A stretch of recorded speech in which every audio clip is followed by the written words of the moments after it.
लगातार जारी आतंकियों की तलाश के लिए चल रहा है सर्च ऑपरेशन। सावनी महेरा वन क्षेत्र का चप्पा चप्पा खंगाल रहे सुरक्षा बल। सुरक्षा बलों ने वीरवार देर रात शुरू किया था सर्च ऑपरेशन। एलओसी के साथ साथ आईबी पर भी बड़ी चौकसी। मतगणना से पहले मोर्चे पर डटे सुरक्षा बल। कठुआ से अखनूर तक चाक चौबंद हुई सुरक्षा। सांबा सेक्टर में मोर्चे पर डटे एसओजी के जवान। माहौरगढ़ किले की रेनोवेशन का काम लगभग हुआ पूरा। सांबा में पर्यटन को बढ़ावा देने की मुहिम ला रही है रंग। सांबा में कई परियोजनाओं से बढ़ेगी पर्यटकों की आमद।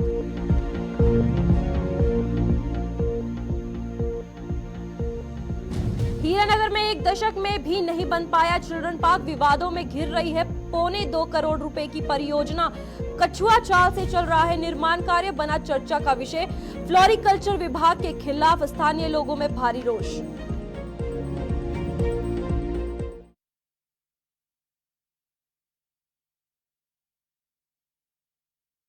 में आप सभी का स्वागत है और मैं हूं आपके साथ रूपाली शर्मा। तो चलिए करते हैं बुलेटिन की शुरुआत। पुंछ जिले में सुरक्षा बलों द्वारा आतंकियों के खिलाफ गुरुद्वार देर रात शुरू किया गया ऑपरेशन आज भी जारी है। पुंछ के बफलियाज के मड़ा सावनी इलाके में आतंकियों की मूवमेंट की सूचना मिलने पर सुरक्षा बलों ने यह ऑपरेशन शुरू किया था। जम्मू कश्मीर पुलिस और एसओजी द्वारा सावनी महेरा और दानार आदि वन क्षेत्र में आतंकियों के डेरे की तलाश की जा रही है। लोकसभा चुनावों का आज अंतिम चरण है और 4 जून को मतगणना है और सुरक्षा एजेंसियों को ऐसे इनपुट मिले हैं कि आतंकी एलओसी या फिर आईबी के जरिए घुसपैठ करने की फिराक में है।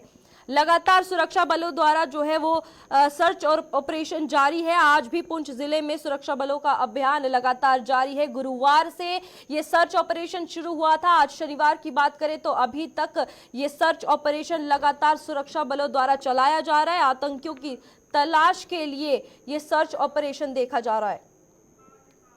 चलिए इसी पे और जानकारी लेंगे। हमारे संवाददाता निसार हमारे साथ जुड़ चुके हैं। निसार, बताइएगा कि क्या कुछ सर्च ऑपरेशन के हवाले से खबर सामने आ रही है।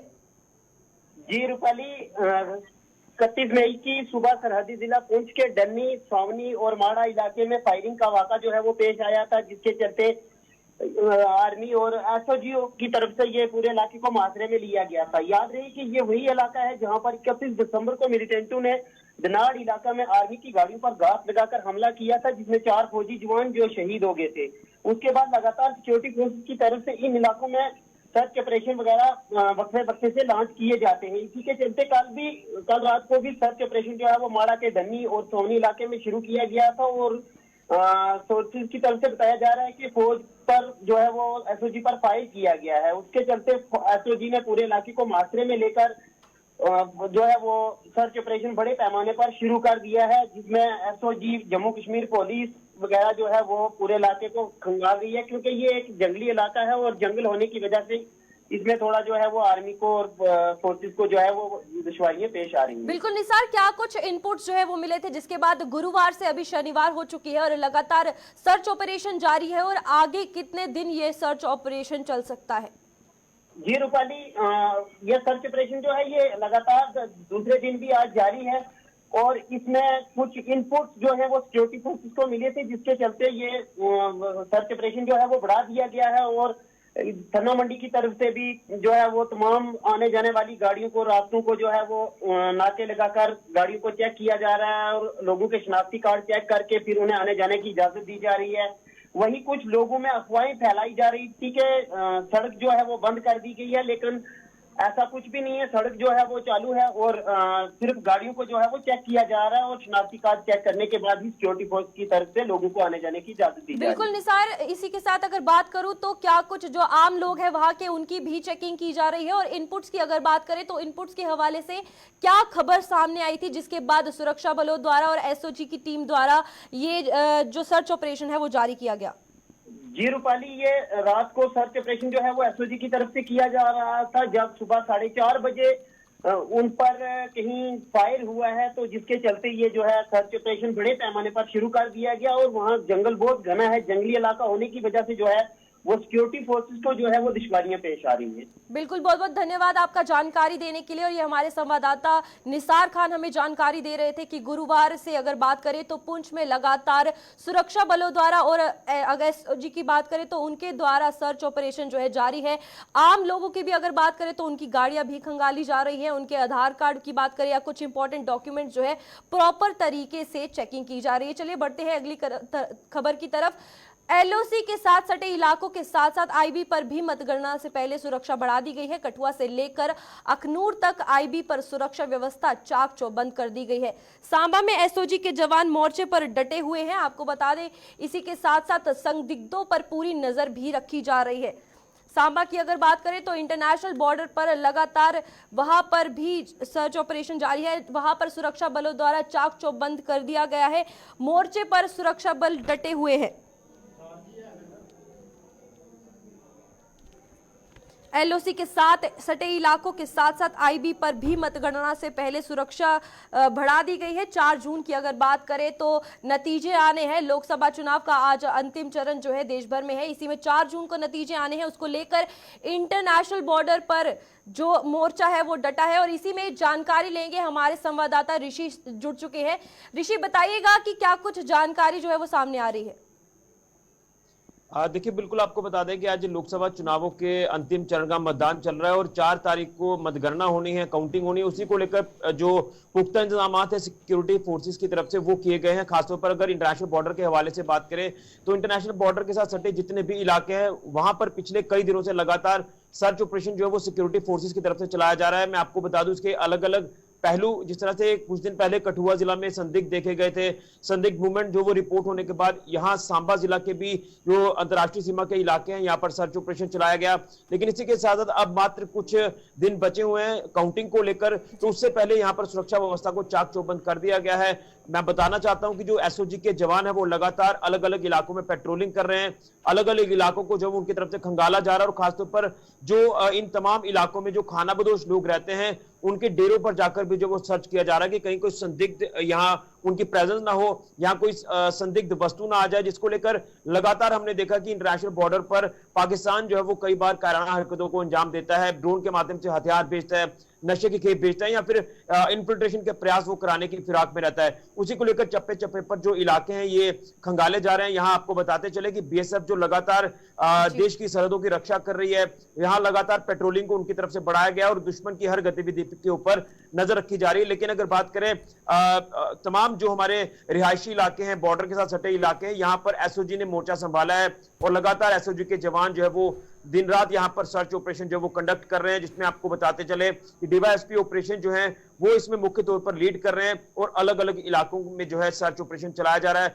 तमाम लोगों के पहचान पत्र भी जो है वो चेक किए जा रहे हैं कि ये कहाँ के रहने वाले हैं, कब से यहाँ पर रह रहे हैं, इनका एक प्रोफाइल भी जो वो चेक किया जा रहा है, यानी इनकी प्रोफाइलिंग की जा रही है। तो किसी तरह का कोई सिक्योरिटी को लेकर रिस्क नहीं लेना है, मतगणना जो वो सही से संपन्न हो जाए, उसी को लेकर ये जो प्रक्रिया है ये सिक्योरिटी फोर्सेस की तरफ से निभाई जा रही है और लगातार बड़े पैमाने पर सर्च ऑपरेशन लगातार जो वो अलग अलग इलाकों में चलाया जा रहा है। इसी के साथ मैं जानना चाहूंगी कि इंटरनेशनल बॉर्डर की अगर बात करें तो एसओजी द्वारा मोर्चा निकाला गया है, वहां पर सर्च जो है की जा रही है, पेट्रोलिंग जो है की जा रही है।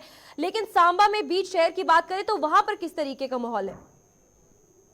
देखिए, मैं आपको बताना चाहता हूं कि जिस तरह से शहरी इलाकों से लेकर ग्रामीण इलाके हो या फिर आईबी के इलाके हो, यहाँ पर लगातार आपने देखा कि जब भी कोई ऐसा मामला सामने आया तो सुरक्षा यहाँ पर पुख्ता की गई है। लेकिन शहरों की अगर बात करें तो शहरों में भी लगातार सुरक्षा जो वो चाक चौबंद है। यहाँ पर जो हाईवेज के नाका पॉइंट्स हैं उनको भी अलर्ट मोड पर रखा गया है। इसी के साथ पेट्रोलिंग पार्टी दिन रात लगातार यहाँ पर गश्त करती नजर आ रही है और इसी तरह का माहौल जो वो शहर में भी देखा जा रहा है। लेकिन कहीं ना कहीं कुछ ऐसे शरारती तत्व होते हैं जो माहौल को खराब करने की कोशिश करते हैं, उनके ऊपर भी संदिग्धों के ऊपर भी नजर रखने के लिए विशेष प्रावधान लाए गए हैं। हाईवे पर इस समय जो हाईटेक कैमरास है उन्हें इंस्टॉल किया गया है और कंट्रोल रूम से यहाँ पर पूरी नजर जो वो हर गतिविधि के ऊपर रखी जा रही है और शहरों में भी इस तरह का कोई ऐसा कोई ऐसा मामला ना देखने को मिले, उसी को लेकर लगातार यहाँ पर पुख्ता इंतजाम बिल्कुल, बहुत बहुत धन्यवाद आपका ऋषि जानकारी देने के लिए। और ये थे हमारे संवाददाता ऋषि जो जानकारी दे रहे थे कि मतगणना को लेकर सांबा में भी अब एसओजी द्वारा जो है वहां पर मोर्चा खोल दिया गया है और चेकिंग जो है प्रॉपर तरीके से की जा रही है। चलिए अगली खबर की तरफ बढ़ते हैं, जहां पर सांबा में प्राचीन माहौरगढ़ किले की रेनोवेशन का काम अंतिम चरण में पहुंच चुका है। यहां परियोजना पूरी होने से सांबा जिले में पर्यटकों की आमद बढ़ने की पूरी उम्मीद है। सांबा प्रशासन जिले में पर्यटन को बढ़ावा देने के लिए कई कदम उठा रहा है और ये परियोजना भी इस मुहिम में एक अहम भूमिका निभा सकती है। तो ये सांबा की अगर बात करें तो इस रेनोवेशन पे कहीं ना कहीं वहाँ के आम जनजीवन की आमद जो है वो बढ़ेगी। अगर बात करते हैं बॉर्डर टूरिज्म को लेकर तो वहाँ पर भी एक बड़ी परियोजनाएं जो है सफल होती हुई नजर आ रही हैं।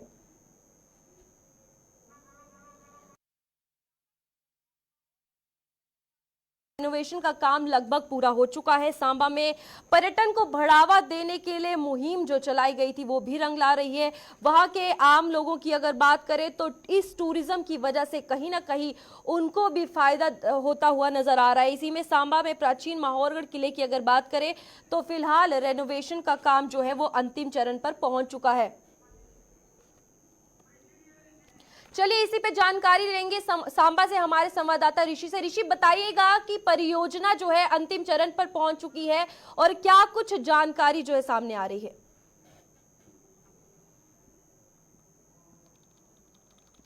प्रॉपर्टीज है उन्हें बचाना कहीं ना कहीं एक बहुत बड़ा चैलेंज जो है वो बना हुआ है, क्योंकि आज आप देख रहे हैं कि हमारे जो ये तमाम डोगरा हेरिटेज प्रॉपर्टीज है ये कहीं ना कहीं लुप्त होने की कगार पर आ चुकी थी। और सांबा जिला की बात करें तो यहाँ पर सांबा फोर्ट है जो लगातार जर्जर हालत में आ चुका था। माहौरगढ़ फोर्ट है जिसकी तस्वीर आप दिखा रहे हैं, ये जर्जर हालत में था, इसका कुछ अंश बचा नहीं था, मात्र कुछ अंश इसके जो है वो बचे थे और कहीं ना कहीं ये हमारी धरोहर जो वो पूरी तरह से लुप्त हो चुकी थी।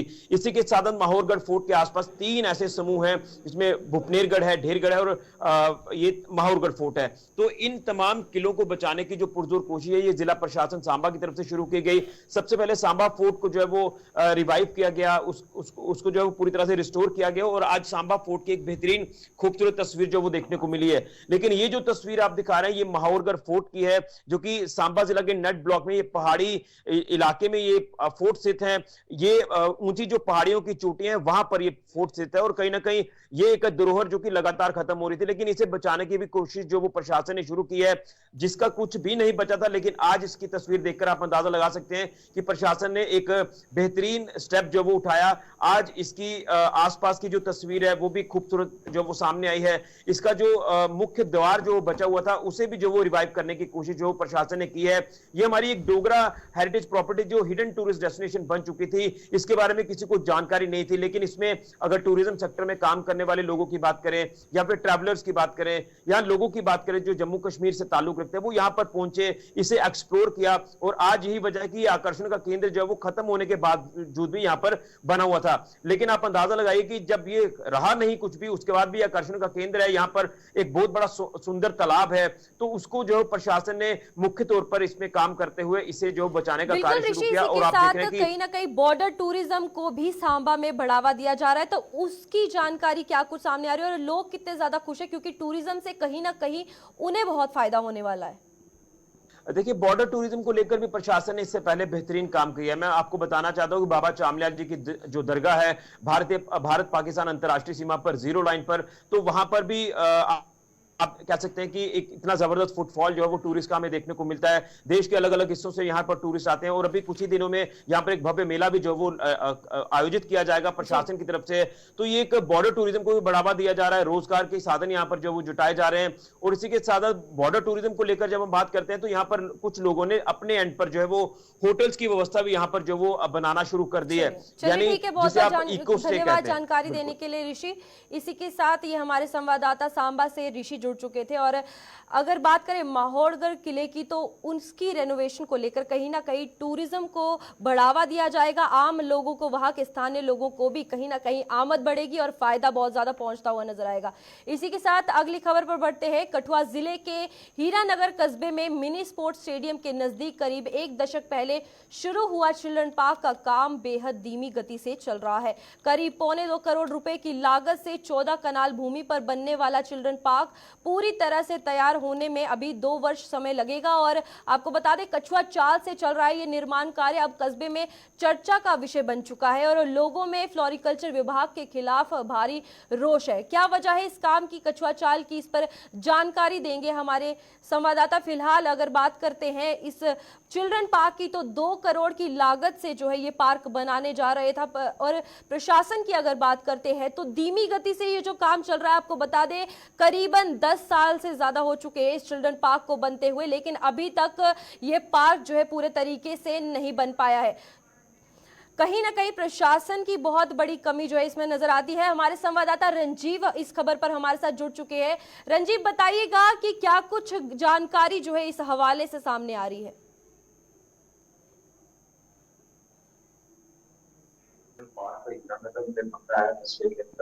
म्यूनसिपल कमेटी का जो जगह है उसके अंदर बन रहा है और पिछले 10 सालों से इसका निर्माण कार्य जो है वो जारी है। अभी तक इसका निर्माण कार्य पूरा नहीं हुआ है। फ्लोरिकल्चर विभाग जो है वो इसका निर्माण करता था। लोगों की काफी मांग थी क्योंकि कस्बे में कोई भी सार्वजनिक जगह बच्चों के खेलने के लिए कोई पार्क नहीं था, ना तो जो सीनियर सिटीजन है उनके बैठने के लिए कोई जगह थी। तो उसके लेकर एक पार्क की डिमांड थी जो उसको निर्माण किया जाना था। पर जिस तरीके से पार्क बनाया जा रहा है फ्लोरिकल्चर विभाग की तरफ से, लगता नहीं कि अगले 4 या 5-6 साल तक ये कंप्लीट हो पाएगा। लेकिन मैं बताऊं कि 2.25 करोड़ रुपए की लागत से ये बनने वाला 14 कनाल भूमि पर पार्क जो है अपनी बदहाली के आंसू अभी भी रो रहा है, क्योंकि इस पर पिछले 10 सालों में जिस तरह से काम हो रहा है उससे जो पहले का जो निर्माण कार्य है वो है सारा ही खराब हो चुका है। तस्वीरों में साफ तौर पर देखा जा सकता है जो इसके जितने भी जो पेडेस्ट्रियनों के लिए चलने वाला रास्ता था उसके ऊपर बड़ी बड़ी गाड़ियां और घास हो चुका है और जो झूले लगाए गए हैं बच्चों के लिए वह भी वो जगह भी बिल्कुल खराब हो चुकी है। और कई जगहों से गेट के पास की बात करूं तो गेट भी आधा अधूरा ही इसका बना हुआ है और साथ में जो इसकी तारबंदी है इसकी इस पार्क की वो भी जगह जगह से टूट चुकी है, जिसके कारण इसके अंदर आना जाना जानवरों के लिए, आवारा कुत्तों के लिए वो आम बात हो चुकी है, जिसके चलते इसकी जो भूमि है उस पर भी घास नहीं उगाया गया है। जैसे ही बारिश होती है तो यहाँ पर पानी जो है वो इकट्ठा हो जाता है, इसकी निकासी का कोई प्रबंध नहीं है। लेकिन फ्लोरिकल्चर विभाग जो है वो इसकी नहीं ले रहा है। उनकी तरफ से जब हम उनके अधिकारियों से बात की गई तो उन्होंने कहा कि कपेक्स प्रोजेक्ट से के अंतर्गत करीब 53 प्रोजेक्टों पर काम चल रहा है और मात्र 13 करोड़ रुपया साल इन 53 प्रोजेक्टों में मिलता है। उसके अंदर ही ये एक प्रोजेक्ट है जिससे 2 या 2.5 लाख रुपए साल का या कभी 1 लाख रुपया भी आ जाए, तो इसके चलते अभी बिल्कुल तक 60 लाख। ये एक बहुत बड़ा सवाल है कि जहां पर ये कहा जा रहा है कि हर साल 2 लाख 2.5 लाख कर करके टुकड़ों में जो है ये पैसा दिया जा रहा है, तो इसमें फ्लोरिकल्चर पर जाहिर सी बात है कि स्थानीय लोगों का रोष होगा। तो प्रशासन किस तरीके से जवाब देता है इस चीज का, कि लोगों को जवाब क्या मिल रहा है इसके बदले? देखिए रूपाली, मैं बताऊं क्योंकि 53 प्रोजेक्ट है, उन्होंने जैसे हमें बताया 53 प्रोजेक्ट है, उनमें से एक ये है जिन जो कपेक्स बजट के अंतर्गत आते हैं, जिसका जो परियोजनाएं चल रही हैं कपेक्स बजट की, उसमें इस पर फ्लोरिकल्चर के चिल्ड्रन पार्क का भी एक प्रोजेक्ट है।